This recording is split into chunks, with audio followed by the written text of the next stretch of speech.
Hey chaps, hope you're all well. Today we're doing something a little bit different. Yes, this isn't something I normally do, but I just wanted to give you all an update on how things are going. I don't want you all to think I've abandoned the channel, the content, or anything like that. I've just been super busy with work. It's getting quite hefty. We're coming towards the end of a release now, so it's all hands on deck, and I'm working ridiculous hours. It's just getting a bit silly, really, and it's taken away a lot of my time, and it's not great. But I don't want to give away shoddy content to the channel. I don't want to upload rubbish. So I want to make sure I've got the time for that and enough time to put in, some serious effort and give you guys something quality in return. One of the main things I'm working on actually is a new revised tile map engine, which I've alluded to a few times in the comments. The reason for that being, a tile map, it appears simple conceptually because it is, it's just a grid of tiles, it's just a text here, in a grid formation, it's really simple stuff, but actually it's quite intense on a computer, that's a lot of information to store.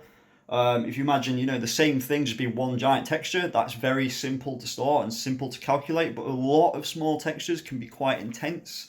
And so there's a whole new mechanism that I've been working on for drawing the tile maps, and it's not something I'm unfamiliar with by any means or any stretch of the imagination, but I want to be able to share that with you guys as well as it gets to a more complex and complete state. And that is just use of something called texture bombing. So this in turn will allow us to render millions of tiles very, very quickly. And actually it's not very intense on the graphics card memory either. So not only does it run quite smoothly, it runs quite well in terms of memory consumption, it's efficient. And in turn that means it's also good on battery usage if you use it on things like a mobile device as well. So the benefits are tenfold. So that's the main thing I've been working on. And secondly, I've got a bunch of other side content coming as well from requests in the comments.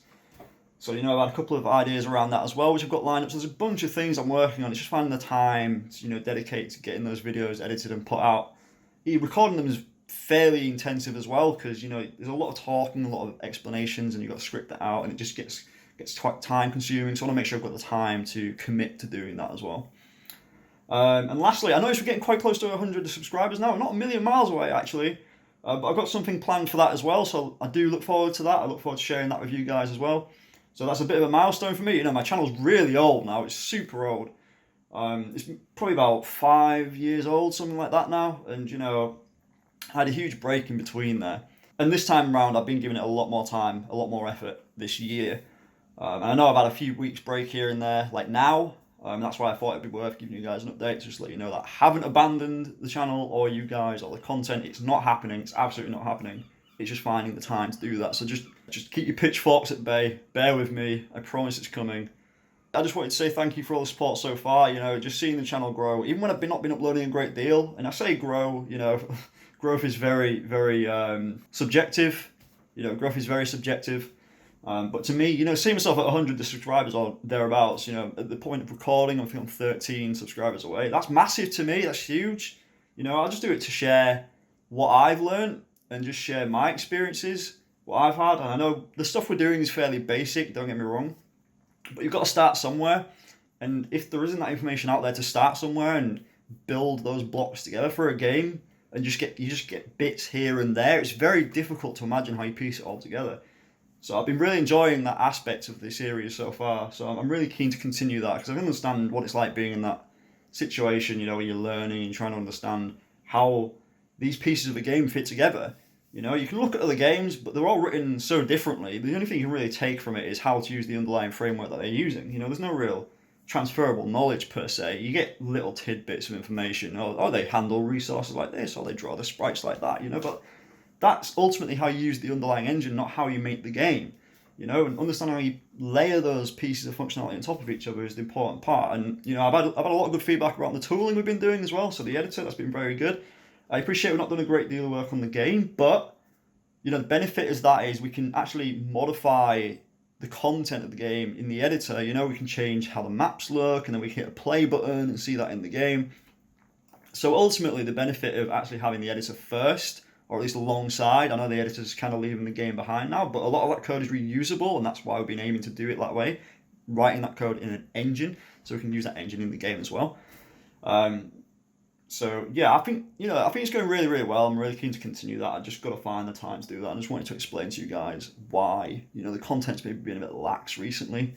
Don't think there's anything more than just the fact that I don't have a great deal of time right now.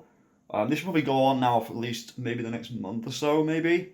I am going to get a couple of episodes out at least in the next month, though, just so there's something. Because I don't want to just leave it for too long. You know, it's already been 3 weeks. That's why I thought I really better get something out now, just to explain to you guys what's going on. But ultimately, you know, I hope things are going well with you guys. Please stay safe. I hope you're all staying safe. There's so many different things going around right now around how to behave and how to act around coronavirus and what the best practices are. And people are taking it very differently and doing it their own way. You know, people will be people, but ultimately the important thing is keep yourselves, keep your family safe. The last thing from me is, you know, I do play games, I do play on stream as well. So, you know, ultimately if, you know, you want to catch up with me, you can catch me on streaming on Twitch as well. So if you want to have a quick chat about something, or you want to, you know, ask where I've been or what's been going on in my life, what's going on in my world, why I've not been uploading recently, you know, you can get in contact with me on there. You know, I don't stream a great deal, but I tend to stream more than I upload on YouTube, so you might be able to catch me on there as well. Might upload more videos like this just to keep you all up to date on what's going on, you know, so you all don't think I'm just being a moron and just abandoning ship or something like that, because I know I did that for a few years, but I had some health problems. Ultimately, just to explain to you guys what went on in 2019, it was about 2018, 2019, can't remember. It was July last year actually, but there was a lot of build up to it. In July last year, I was working from home. You know, I work in software, so I can do that, thankfully. I'm quite fortunate to be able to do that. And I've suffered from migraines for a lot of years. And last year, I had a particularly bad migraine. Everything was fine. I was just building up to lunchtime. It was sometime last July. And I just stretched. I just stretched out, you know, I sat down for a while, just stretched out, and my sternum cracked. And also at the same time, I had a sudden rush of blood to my head, like all my vision went really blurry. And normally when I get a headache or a migraine, I tend to get floaters. You know, they start from one end of your vision and work their way to the other. And wherever they are, your vision's really, really blurry. So it can be quite, you know, unnerving. It first happened to me when I was about 13 or something like that. But I've had them, you know, every time I have a migraine coming on, I tend to get these floaters in my eyes. But I'm generally okay after about an hour or two. You go lay down, and you know that's been medically documented as okay. You know that does happen to people. But this time felt different. You know, it felt really, really different, and my vision just wasn't clearing up like it normally would. And the blurriness was exponential compared to how it would be normally. So anyway, you know, I thought, I better go lay down. So I said to my guys at work, I'm going to go lay down for a while. I don't feel too good. I went to go lay down, and I woke up maybe 2 hours later. I noticed most of the blurriness had gone apart from one spot in the center of my eye, and I just thought, that's not right. That's not normal. You know, normally it's gone within a couple of hours. And I thought, okay, I'll give it a little while to clear up, and left it for the rest of the day. The migraine had gone, but this vision issue had remained. And I left it for the most of the day, you know. I was like, it still doesn't seem like it's getting better, you know. Anyway, it got to the next morning, and I was like, it's still there. Something's not right. Something's not right at all. So what I did was I called up Specsavers, like the opticians around here. Other opticians are available. And I just basically said, I've got this, you know, this blurriness in my vision, the center of my vision. And it's in both eyes, you know, it's not like it's just in one eye. I can cover one eye, and, you know, no matter which eye I cover up, it's there. They said to come down and get it checked out. And they saw nothing wrong with my eyes. They referred me to ophthalmology at a hospital. And basically, they said, it's probably just something to do with your migraine. You know, it's just something to do with your migraine. Give it a few weeks, it can happen. I was like, all right, this has not happened to me before, but okay. And, you know, that's been going on for a while now. It's been going on ever since. So I've had MRI scans on my head and my brain, all sides of my brain, on my optic nerve. And I've just got this blurriness in the centre of my vision. It's not got any bigger since it happened, but it does impacts my reading and things like that. Not in a major way, but enough just to put me off. You know, like I can be reading the sentence because it's in the center of my eye. I have to like look left and right a little bit to make sure I can see what I'm reading. It's really odd. It's really bizarre. And yeah, I've been through all kinds of potential diagnoses, like potential, you know, did I have a minor stroke? you know, I think that's most of all being written off now. You know, is there any damage to my optic nerve? Apparently the fibres there have thinned a little, but not enough to warrant any concern. And yeah, ultimately, it just that's where I'm at. We still don't know what's wrong. My last prognosis from is basically a cross between a neurologist and an ophthalmologist. I had a call with him, but this is like during COVID-19, so I've not really had a chance to go speak to him yet, but we had a phone consultation. And ultimately he said that, you know, it sounds like when you stretch that day, you've nicked your artery that connects like through your neck to your brain, and it's severed blood supply, but briefly. And normally if you get a scan right after that's happened, you can see where it's happened. But because I didn't have my MRI for several months after, there's no way of telling.